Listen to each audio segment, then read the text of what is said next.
놀라운 일이 벌어졌습니다. 싱가포르의 한글 공용어 채택 프로젝트가 많은 주목을 받고 있다고 합니다. 싱가포르는 영어, 중국어, 말레이어, 타밀어 등 여러 공용어를 가진 다문화 국가임에도 불구하고 높은 문맹률과 교육의 불평등의 문제가 있었는데요. 이에 한 여성학자가 한글로 실험을 진행했습니다. 하지만 중국의 강한 반발로 인해 비밀리에 진행시켰다고 하는데요. 과연 이 실험은 어떻게 되었을까요? 지금 바로 알아보겠습니다. 안녕하세요, 여러분. 제 이름은 헬렌 알리입니다. 싱가포르 국립대학교에서 언어학을 가르치고 있어요. 오늘은 제가 어떻게 세계를 놀라게 한 언어 실험을 시작하게 되었는지 이야기해 드리려고 합니다. 처음이 이야기를 시작하기 전에 여러분께 한 가지 질문을 드릴게요. 혹시 세계에서 가장 과학적인 문자가 무엇인지 아시나요? 네, 바로 한글입니다. 많은 한국 분들은 이미 알고 계시겠지만 제가 이 한글의 힘을 알게 된 과정은 정말 특별했습니다. 싱가포르는 영어, 중국어, 말레이어, 타밀어 4개의 공용어를 쓰는 나라예요. 겉으로 보면 다양성의 천국 같지만 실상은 좀 다릅니다. 우리는 모두 말을 하지만 서로에게 말하지 않아요. 이것이 제가 오랫동안 느껴온 싱가포르의 현실이었습니다. 말레이시아의 아버지와 인도계의 어머니 사이에서 태어난 저는 어린 시절부터 언어의 경계에서 살았어요. 집에서는 말레이어와 타밀어가 뒤섞였고 학교에서는 영어와 중국어를 배웠죠. 하지만 많은 친구들은 그렇지 못했습니다. 중국계 친구들은 인도 문화를, 인도계 친구들은 중국 문화를 이해하지 못한 채의 섬에서만 살았어요. 헬렌, 너는 운이 좋구나. 두세 개를 모두 이해하니까 대학 시절 교수님의 말씀이 아직도 귀가에 맴돌아요. 그때는 그저 웃고 넘겼지만 지금 생각하면 그것이 제 인생의 방향을 결정한 순간이었는지도 모르겠습니다. 언어학자가 된 후에도 이 문제는 계속 저를 괴롭혔어요.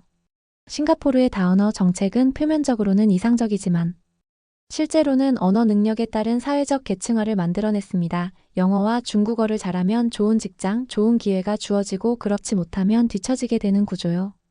특히 이민자 가정의 아이들은 이런 시스템에서 더욱 소외되곤 했습니다. 어느 날 저는 대학 캠퍼스를 걷다가 충격적인 장면을 목격했어요. 인도계 학생이 중국어로 된 공지를 보고 혼란스러워하고 있었죠. 그 옆을 지나가던 중국계 학생은 그저 슬쩍 보고 지나갔어요. 서로 도울 수 있는 상황이었지만 언어의 벽이 그들을 갈라놓았습니다. 그날 밤 저는 제 연구실에 앉아 생각했어요. 이게 정말 우리가 원하는 다문화 사회인가? 문득 제 책상 위에 놓인 한국어 교재가 눈에 들어왔습니다. 당시 저는 취미로 한국어를 배우고 있었어요. 한글의 자음과 모음 체계를 보며 갑자기 번뜩이는 아이디어가 떠올랐죠. 만약 우리 모두가 공통의 문자 시스템을 가지고 있다면 어떨까? 각자의 언어는 유지하되 그것을 표현하는 방식은 하나로 통일한다면? 그렇게 프로젝트 하나가 시작되었습니다. 한글을 싱가포르의 다양한 언어를 연결하는 보조 문자로 활용하는 실험이었어요. 처음에는 그저 머릿속 상상에 불과했지만 이 작은 생각이 결국 제 인생과 싱가포르 그리고 의외로 많은 아시아 국가들의 파문을 일으키게 될 줄은 상상도 못했습니다. 제가 한글에 진심으로 매료된 것은 우연한 계기였어요. 대학원 시절 세계 여러 문자 시스템을 비교 연구하는 과정에서 한글을 접하게 되었습니다. 처음에는 그저 연구 대상 중 하나였을 뿐이었죠. 하지만 한글의 창제 원리와 체계를 깊이 파고들수록 그 과학성과 직관성의 놀라움을 감출 수 없었어요. 이건 단순한 글자가 아니라 소리의 과학이잖아요. 연구실 동료에게 흥분해서 말했던 기억이 납니다. 세종대왕이 한글을 창제할 때 고민했던 철학적 배경과 음성학적 원리를 알게 되면서 저는 마치 보물을 발견한 고고학자처럼 흥분했어요. 다른 어떤 문자보다 다양한 언어 표현에 적합하다는 점이 특히 매력적이었습니다. 문자학자로서 저는 많은 문자 체계를 연구하였어요. 로마자, 아랍 문자, 한자, 데바나가리 문자 각각의 문자 체계는 저마다의 아름다움과 역사를 가지고 있죠. 하지만 한글만큼 체계적이고 배우기 쉬운 문자는 없었습니다. 자음은 발음 기관의 모양을 본떴고 모음은 하늘과 땅과 사람의 형상을 담았다는 설명을 읽었을 때 저는 깊은 감동을 느꼈어요. 제 연구실 한쪽 벽에는 한글 자음과 모음 차트가 붙어 있었습니다. 매일 아침 출근해서 그 차트를 보며 생각했어요. 이 문자가 우리 싱가포르의 언어 문제를 해결할 수 있을까? 문득 대학원 시절 들었던 교수님의 말씀이 떠올랐습니다. 문자는 단순한 기호가 아니라 생각의 방식이다. 한글이라는 문자를 통해 우리의 생각 방식까지 바꿀 수 있지 않을까 하는 야심찬 생각이 들었죠.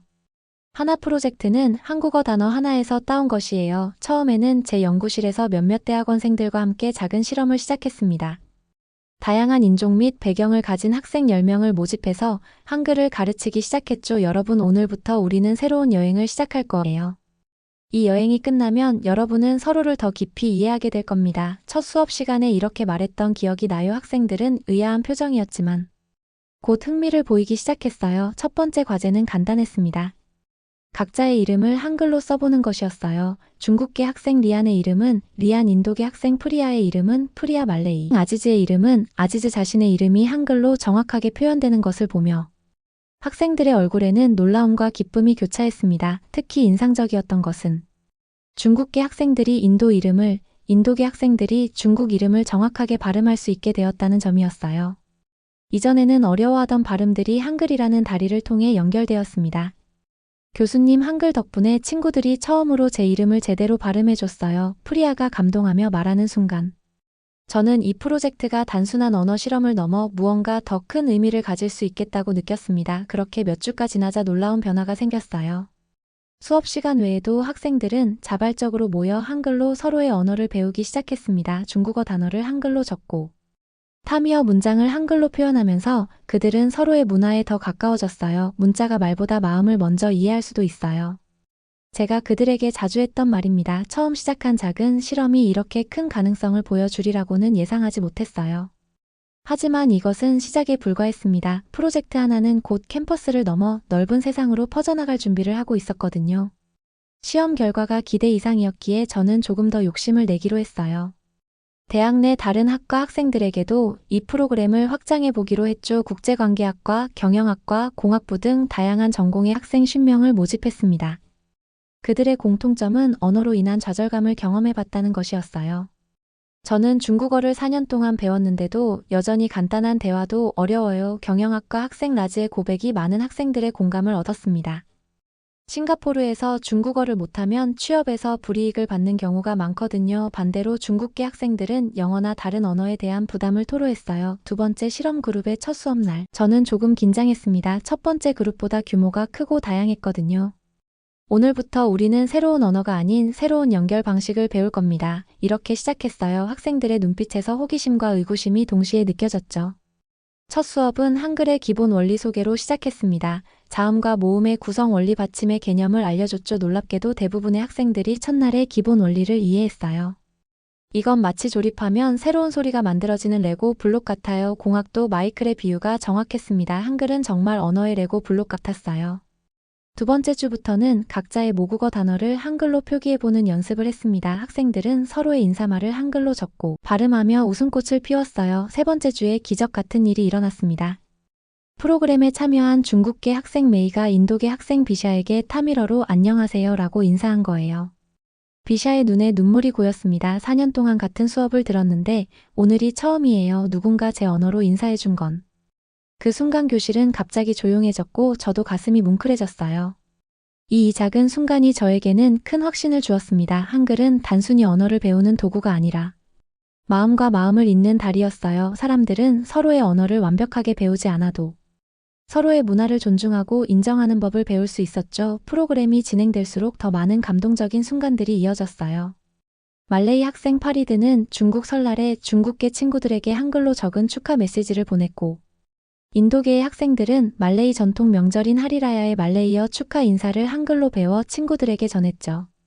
헬렌 교수님, 저희가 배우는 건 단순히 글자가 아니라 서로에 대한 존중이네요. 학생 중 한 명이 말했을 때 저는 고개를 끄덕였어요. 정확했습니다. 우리는 한글이라는 매개체를 통해 서로의 문화적 경계를 넘어가고 있었어요. 학기가 끝날 무렵 저희는 작은 문화축제를 열었습니다. 각자의 문화를 소개하는 부스에서 학생들은 자신의 전통 의상을 입고 전통 음식을 나누었어요. 그리고 모든 설명은 한글로 같이 적혀 있었죠. 대학 총장님이 방문했을 때 그분의 표정은 놀라움 그 자체였어요.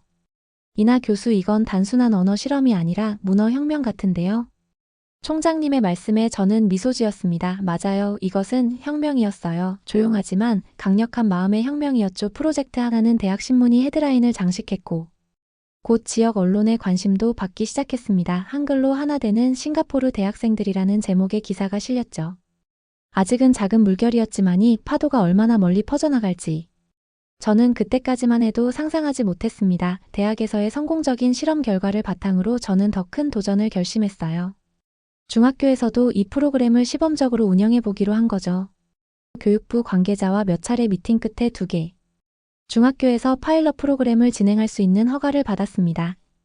헬렌 교수님, 솔직히 말해서 저는 회의적입니다. 탄종파가 중학교의 탄 교장 선생님은 첫 미팅에서 이렇게 말씀하셨어요. 우리 아이들은 이미 2개 이상의 언어를 배우느라 부담이 큰데 여기에 한글까지 추가한다면 당연한 우려였습니다. 저도 처음에는 그런 생각이었으니까요. 하지만 제가 설명한 건 중요한 차이점이 있어요, 교장 선생님. 저희는 새로운 언어를 가르치려는 게 아닙니다. 한글은 도구입니다. 마치 공학에서 계산기처럼요. 계산을 더 쉽게 해주는 도구죠. 이 비유가 효과가 있었는지 탄 교장 선생님은 마지못해 고개를 끄덕이셨어요. 첫 수업이 시작된 날. 13살 아이들로 가득 찬 교실을 보며 가슴이 두근거렸습니다. 대학생들과는 또 다른 도전이었죠. 여러분, 오늘부터 우리는 마법 같은 글자를 배울 거예요. 이 글자를 알면 여러분의 친구가 말하는 모든 언어를 이해할 수 있게 될 거예요. 이렇게 시작했더니 아이들의 눈이 반짝였어요. 중학생들은 대학생들보다 더 빨리 한글을 받아들였습니다. 놀라운 점은 한글을 통해 자신들의 모국어를 다시 보는 방식이었어요. 중국계 학생들은 한자의 발음을 한글로 표기하면서 중국어 성조를 더 잘 이해하게 되었고, 인도계의 학생들은 타밀어의 복잡한 발음 체계를 한글로 표현하며 더 명확히 인식하게 되었죠.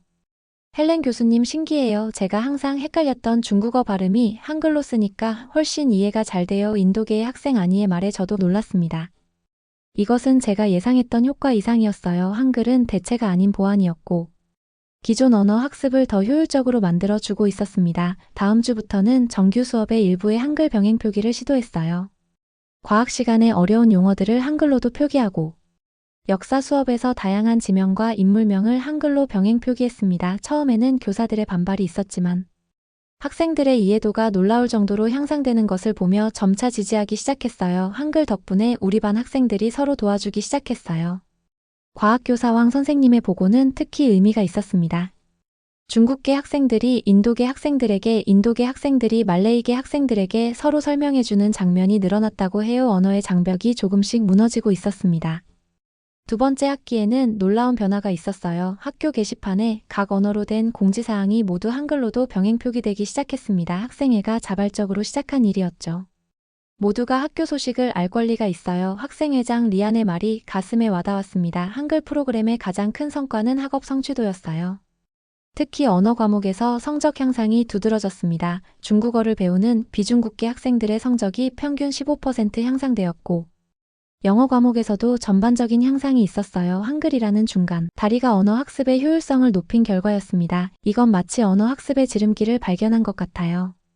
영어 교사 셀리나의 말이 정확했어요. 한글은 각 언어의 발음을 정확하게 표현할 수 있어서 학생들이 언어의 소리와 의미를 더 쉽게 연결할 수 있게 도와주었습니다.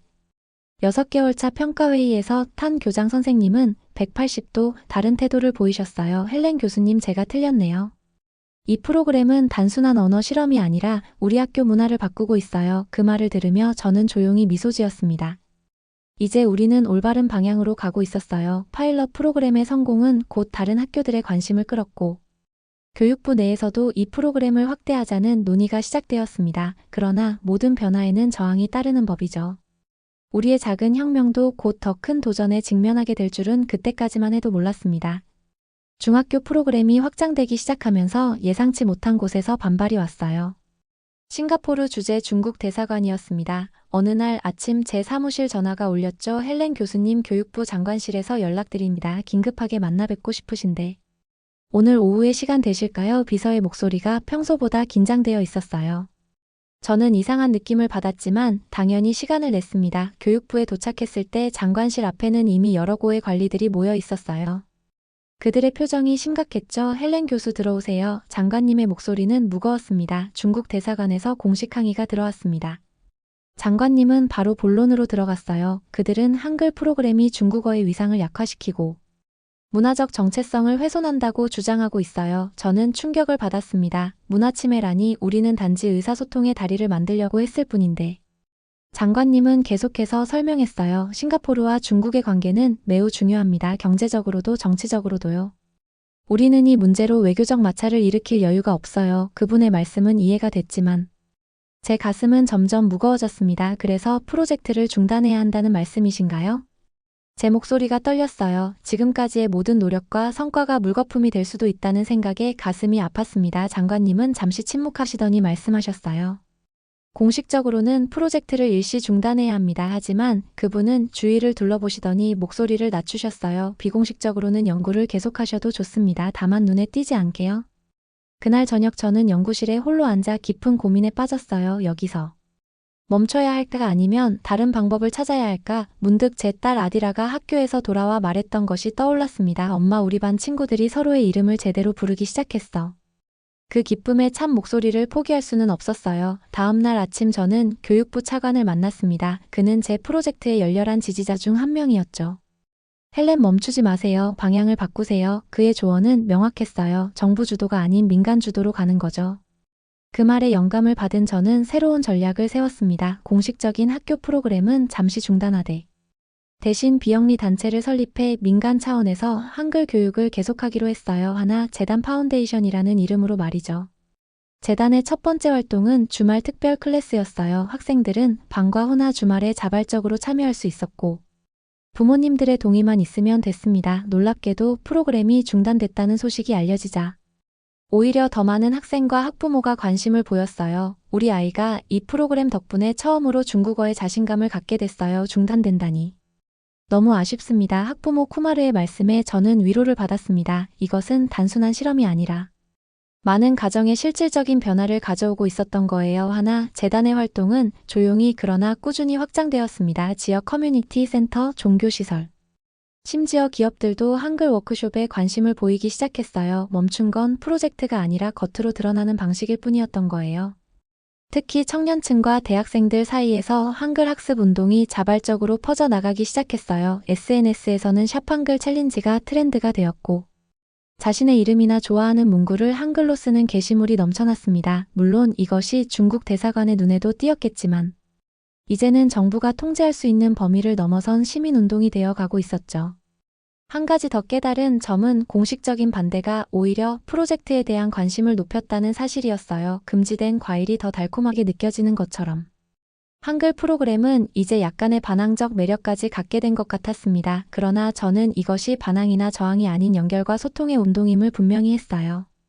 우리는 어떤 언어나 문화에 반대하는 것이 아닙니다. 우리는 모든 언어와 문화를 소중히 여기기에 그것들을 더 잘 이해하고 공유하려는 것입니다. 이것이 하나재단의 공식 입장이었고 저희 진심이었습니다. 외부의 압력에도 불구하고 아니 어쩌면 그 압력 덕분에 프로젝트 하나는 이제 싱가포르 사회에 더 깊이 뿌리내리기 시작했어요. 다음 단계로 나아갈 시간이었습니다. 외교적 장벽에 부딪힌 저희 팀은 새로운 돌파구가 필요했어요. 어느 날 밤 제 연구실에서 늦게까지 머리를 싸매고 있을 때였죠. 대학원생 제이슨이 문을 두드렸습니다. 교수님, 제가 아이디어가 있어요. 그는 흥분된 목소리로 말했어요. 정부나 학교의 허가 없이도 모든 사람이 접근할 수 있는 앱을 만들면 어떨까요? 그 순간 제 머릿속에서 전구가 켜지는 것 같았습니다. 이 시대의 가장 강력한 교육 도구는 스마트폰 안에 있었어요. 국경도 정부의 규제도 외교적 압력도 넘어설 수 있는 방법이었죠. 그날부터 우리는 한글 하나라는 앱 개발에 착수했습니다. 앱 개발은 생각보다 복잡했습니다. 한글 폰트 입력 시스템, 다양한 언어 간전한 기술적 도전이 많았어요. 하지만 우리 팀에는 열정이 넘쳤고 컴퓨터 공학과에서도 자원봉사자들이 합류했습니다. 주말 밤마다 코딩 세션을 가졌죠. 헬렌 교수님, 이건 단순한 앱이 아니라 문화혁명이 될 거예요. 앱 디자이너 소피아의 말에 저도 동의했어요. 한글 하나는 단순히 한글을 가르치는 앱이 아니라 다양한 언어를 한글로 배울 수 있는 플랫폼이었습니다. 중국어, 타밀어, 말레이어, 영어 모든 언어를 한글로 표기하고 학습할 수 있었죠. 앱 개발 6개월 차에 베타 버전을 출시했습니다. 처음에는 대학 커뮤니티 내에서만 공유했는데 놀랍게도 일주일 만에 5,000명이 다운로드했어요. 피드백도 쏟아졌습니다. 한글로 중국어를 배우니 성조가 훨씬 이해하기 쉬워요. 타밀어 발음을 정확히 표현할 수 있어 좋네요. 같은 긍정적인 반응이 대부분이었죠. 앱의 가장 인기 있는 기능은 문화교환 세션이었어요. 사용자들이 자신의 문화에서 중요한 단어나 문구를 한글로 등록하고 그 의미와 문화적 맥락을 설명하는 공간이었죠. 예를 들어 중국 춘절에 사용하는 축하 인사를 한글로 표기하고 그 의미와 사용 맥락을 설명하는 시기였어요. 앱이 공식 출시된 날. 저희는 작은 기자회견을 열었습니다. 이 앱은 언어의 벽을 넘어 마음과 마음을 잇는 다리가 되길 바랍니다. 제 소개 말씀에 기자들은 호기심 어린 눈빛을 보냈어요. 당연히 중국 대사관 관련 질문도 나왔죠, 교수님. 중국 측의 반발에 대해 어떻게 생각하십니까? 어떤 기자가 물었습니다. 저는 잠시 생각하다 답했어요. 우리는 어떤 언어나 문화를 대체하려는 것이 아닙니다. 오히려 보완하고 연결하려는 것이죠. 한글은 도구입니다. 마치 계산기가 수학을 대체하지 않듯이 한글도 기존 언어를 대체하지 않아요. 이 앱은 출시 한 달 만에 10만 다운로드를 돌파했습니다. 놀랍게도 싱가포르뿐만 아니라 말레이시아, 인도네시아, 태국 등 주변국에서도 많은 관심을 받았어요. 특히 K-팝, K-드라마 등 한국 문화에 관심 있는 젊은 세대에게 폭발적인 인기를 끌었죠. 리뷰 중에 가장 감동적이었던 건 60대 사용자의 후기였어요.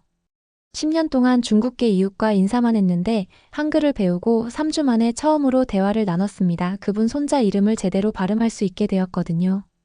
이 한 줄의 댓글이 우리 팀에게 얼마나 큰 힘이 되었는지 모릅니다. 앱의 성공은 곧 교육기술 업계의 주목도 받았어요. 여러 투자자들이 관심을 보였지만 저희는 비영리 모델을 고수했습니다. 이것은 비즈니스가 아닌 사회운동입니다. 제가 팀에게 자주 강조했던 말이에요. 앱이 성공하면서 우리는 더 많은 자원봉사자와 개발자를 모집할 수 있었고 기능도 지속적으로 개선했어요. 음성인식 기능, AR을 활용한 한글 학습 게임, 실시간 번역 기능 등이 추가되었죠. 특히 인기 있었던 건 언어 교환 매칭 기능이었어요. 다른 언어 배경을 가진 사용자들끼리 서로의 언어를 가르쳐주는 파트너를 찾을 수 있는 시스템이었죠. 이 앱은 이제 단순한 언어 학습 도구를 넘어 하나의 문화 현상이 되어 가고 있었어요. 이 작은 앱을 통해 우리가 꿈꾸던 연결과 소통의 비전이 현실이 되어 가고 있었습니다. 하지만 모든 성공에는 새로운 도전이 따르는 법이죠. 우리의 여정은 아직 끝나지 않았습니다. 이 앱의 성공이 커질수록 반대의 목소리도 커져갔어요. 한글은 한국어만을 위한 것이다. 문화유산을 훼손하고 있다. 언어 정체성을 약화시킨다. 다양한 비판이 쏟아졌습니다. 특히 중국계 문화단체들의 반발이 거했어요. 그들은 한자 문화권의 정체성이 위협받고 있다고 주장했습니다. 한 중국어 교사협회는 공개 서한을 통해 5,000년의 한자 문화를 600년 역사의 한글로 대체하려는 시도라고 비난하기도 했어요. 솔직히 말하면 이런 비판들이 저를 깊이 상처 입혔습니다. 제가 의도한 것은 문화의 대체가 아니라 연결이었는데 그것이 오해받는 것이 안타까웠어요. 어느 날 밤 저는 집에서 혼자 울고 있었습니다. 그때 제 13살 딸 아디라가 조용히 방에 들어왔어요. 엄마 왜 울어요? 아디라가 물었습니다. 저는 최대한 간단하게 상황을 설명해 주었어요. 사람들이 어떻게 제 프로젝트를 오해하고 있는지, 그리고 그것이 얼마나 저를 슬프게 하는지를 아디라는 잠시 생각하더니 말했어요. 엄마, 제 친구 메이는 중국계인데 자기 할머니가 말하는 중국어 방언을 이해 못한대요. 메이 할머니는 표준 중국어를 못하시거든요. 그런데 이제 메이가 우리 앱으로 할머니의 방언을 배우고 있어요. 처음으로 직접 대화를 나눌 수 있게 됐대요. 저는 깜짝 놀랐어요. 정말이니? 아디라는 고개를 끄덕였습니다. 네, 메이가 말했어요. 우리 모두 연결되고 싶어 해요. 그 순간 제 눈에서 다시 눈물이 흘렀지만 이번에는 감동의 눈물이었어요. 다음 날 저는 새로운 용기를 가지고 비판에 직접 대응하기로 했습니다. 공개 토론회를 열어 비판자들을 초대했어요. 대화로 풀어갑시다라는 주제로요. 처음에는 긴장된 분위기였지만 실제 앱 경담이 공유되면서 분위기가 바뀌기 시작했습니다. 특히 젊은 세대의 반응이 인상적이었어요. 한 중국계 대학생이 일어나서 말했습니다. 어르신들이 지키려는 문화 실제론 우리가 외우기만 하는 것들이잖아요. 저는 한자 2,000개를 외웠지만 그 의미와 문화를 제대로 이해하고 있나요? 이 앱은 한자의 발음과 의미를 더 쉽게 연결할 수 있게 해줬어요. 말레이시아 어머니의 이야기도 감동적이었습니다. 제 아이는 학교에서 중국어를 배우는데 너무 힘들어했어요. 앱을 사용한 후 처음으로 중국어 시험에서 C를 받았어요. 우리 가족에겐 작은 기적이었죠. 토론 이후 한글이 새롭게 트렌드가 되기 시작했어요. 물론 모든 반대가 사라진 것은 아니었지만 대화의 방향이 조금씩 바뀌어가고 있었습니다. 흥미로운 현상은 하나 프로젝트가 가족 간 소통의 도구가 되고 있다는 점이었어요. 싱가포르처럼 다언어 사회에서는 종종 세대 간어 단절이 발생합니다. 젊은 세대는 영어를 주로 사용하고 노년층은 모국어만 사용하는 경우가 많거든요. 앱을 통해 손자, 손녀들이 조부모의 언어를 배우는 사례가 늘어나고 있었습니다. 이게 단순한 앱이 아니라 가족의 역사를 되찾는 도구가 되고 있어요. 인도계 할머니 라크슈미의 말씀이 특히 기억에 남습니다. 그녀의 손녀는 앱을 통해 타밀어를 배워 할머니의 이야기를 듣고 기록하고 있었대요. 반대의 목소리에 가장 강력한 응답은 사용자들의 실제 경험이었어요. 우리 팀은 하나 스토리라는 유튜브 시리즈를 시작했습니다. 앱을 통해 변화된 사람들의 이야기를 담은 짧은 다큐멘터리였죠. 이 영상들은 SNS에서 큰 반향을 일으켰고 자연스럽게 우리의 메시지를 전파하는 역할을 했어요. 가장 인상적이었던 것은 과거에 침묵했던 세대에서 연결을 원하는 세대로의 변화였습니다. 노년층도 앱을 통해 손주들과 소통하고 새로운 문화를 배우기 시작했어요.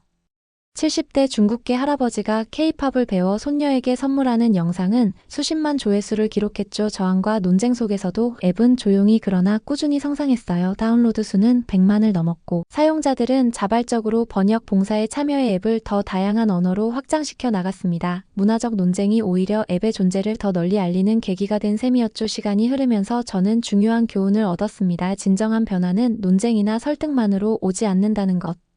실제 경험과 공감을 통해 마음이 바뀌고 그때 비로소 진정한 변화가 시작된다는 사실이었어요. 그리고 그 변화의 중심에는 항상 사람들의 이야기가 있었습니다. 앱 출시 1주년을 맞는 날 놀라운 소식이 들려왔어요. 싱가포르 교육부가 비공식 태스크포스를 출범시켰다는 소식이었습니다. 우리 앱의 교육적 효과를 검토하고 공식 교육과정에 부분적으로 도입할 가능성을 타진하는 팀이었죠. 그것도 중국 대사관의 직접적인 항의 없이 말이에요. 헬렌 교수님 분위기가 바뀌고 있어요. 교육부에서 일하는 제 오랜 지인의 말이었습니다. 데이터가 말해주고 있거든요. 앱 사용 학생들의 언어 능력 향상이 통계적으로 유의미하게 나타나고 있어요. 정확히 1년 전 교육부의 압력으로 학교 프로그램을 중단해야 했던 그 상황과 얼마나 달라졌는지요. 이제 한글은 싱가포르 사회에서 대체가 아니라 연결의 언어로 받아들여지기 시작했어요. 다양한 민족 간의 소통을 돕는 다리로 인식되기 시작한 거죠. 특히 놀라웠던 것은 중국계 젊은이들 사이에서도 앱이 인기를 얻고 있다는 점이었습니다. 그들은 한글을 통해 오히려 중국어의 발음과 성조를 더 체계적으로 이해하게 되었다고 말했어요. 대학에서는 이미 몇몇 학과에서 한글을 보조표기 수단으로 활용하기 시작했습니다. 언어학과뿐만 아니라 의학과에서도 해부학 용어의 발음을 한글로 변기하는 시도가 있었어요. 의대생 수진의 말이 기억납니다. 라틴어 의학 용어 발음이 너무 헷갈렸는데 한글로 적으니까 정확히 기억할 수 있게 됐어요. 지역 사회에서도 변화가 일어났어요. 여러 커뮤니티 센터에서 한글로 배우는 우리 언어 프로그램이 시작되었고 노인들을 위한 한글로 연결하는 가족 이야기의 워크숍도 인기를 끌었습니다. 심지어 일부 교회와 사원에서는 기도문과 경전을 한글로 변기하기 시작했어요. 다양한 종교 커뮤니티가 한글을 통해 서로의 신앙을 이해하려는 시도였죠. 프로젝트 하나가 시작된 지 2년이 지난 어느 날 싱가포르 국립박물관에서 특별 전시회 초대장이 도착했습니다. 싱가포르의 다문화 소통의 역사라는 제목이었어요. 그리고 그 전시의 한 섹션이 하나 프로젝트로 할애되어 있었죠. 제 작은 실험이 이제 문화사의 한 부분으로 기록되고 있다는 사실에 가슴이 뭉클했습니다. 전시회 개막식에서 제가 연설을 부탁받았을 때 저는 잠시 망설였어요. 무슨 말을 해야 할까? 그간의 투쟁과 성취를 어떻게 표현할 수 있을까? 연단에 서서 객석을 바라보니 다양한 인종과 연령대의 얼굴들이 보였습니다. 그 중에는 처음에 이 프로젝트에 반대했던 사람들도 있었어요. 변화는 바람처럼 시작됩니다. 제가 말을 시작했어요. 처음엔 보이지 않지만 점점 모든 걸 흔들게 되죠. 한글은 600년 전 세종대왕이 모든 사람이 쉽게 배울 수 있는 문자를 꿈꾸며 만든 것입니다. 오늘날 싱가포르에서 우리는 그 꿈을 새롭게 이어가고 있어요. 언어가 장벽이 아닌 다리가 되는 세상을 만들어 가고 있습니다. 연설이 끝난 후 한 노인이 저에게 다가왔어요. 중국계 할아버지였는데 처음에 한글 프로젝트에 가장 격렬하게 반대했던 중국어 교사 협회의 전 회장이셨죠. 헬렌 교수, 제가 틀렸습니다. 이제 저도 앱으로 제 손주와 더 많은 이야기를 나눌 수 있게 되었어요. 문화는 보존만으로는 살아남지 못합니다. 공유되고 연결될 때 진정으로 살아남는 거죠. 그 말씀에 저는 눈물을 참을 수 없었어요. 이것이 바로 제가 꿈꿔왔던 순간이었으니까요. 한글은 이제 싱가포르에서 단지 한국의 문자가 아니라 연결을 위한 도구, 공감과 이해의 다리, 그리고 언어로부터 소외된 이들을 위한 희망이 되어 가고 있었습니다. 하나 프로젝트는 이제 말레이시아, 인도네시아, 필리핀, 태국 등으로 확산되고 있어요. 각 나라의 언어 상황에 맞게 조금씩 변형되면서도 그 핵심 가치는 동일하게 유지되고 있죠. 연결과 소통, 그리고 포용의 정신이요. 오늘도 저는 연구실 참가에 서서 캠퍼스를 바라봅니다. 다양한 얼굴의 학생들이 오가는 모습, 그들이 서로 대화하는 웃는 모습, 그 속에서 저는 희망을 봅니다. 작은 한글 씨앗이 이제 튼튼한 나무로 자라 많은 이들에게 그늘을 제공하고 있는 거예요. 여러분, 오늘 제가 들려드린 이 이야기가 어떠셨나요? 한글이 단순한 한국의 문자가 아니라 세계 여러 나라에서 사람들을 연결하는 다리가 될 수 있다는 이 이야기가 여러분에게도 영감이 되었기를 바랍니다. 우리 모두는 각자의 언어와 문화를 가지고 있지만 결국 우리가 원하는 것 같은 것 아닐까요? 서로를 이해하고 연결되고 함께하는 것 말이에요. 이 영상이 마음에 드셨다면 좋아요와 구독 부탁드립니다. 그리고 여러분의 생각도 댓글로 나눠주세요. 여러분 주변에서 언어나 문화의 벽을 경험한 적이 있나요? 혹은 그 벽을 허무는 경험이 있으신가요? 더 많은 사람들에게 이 이야기가 전해질 수 있도록 공유도 부탁드립니다.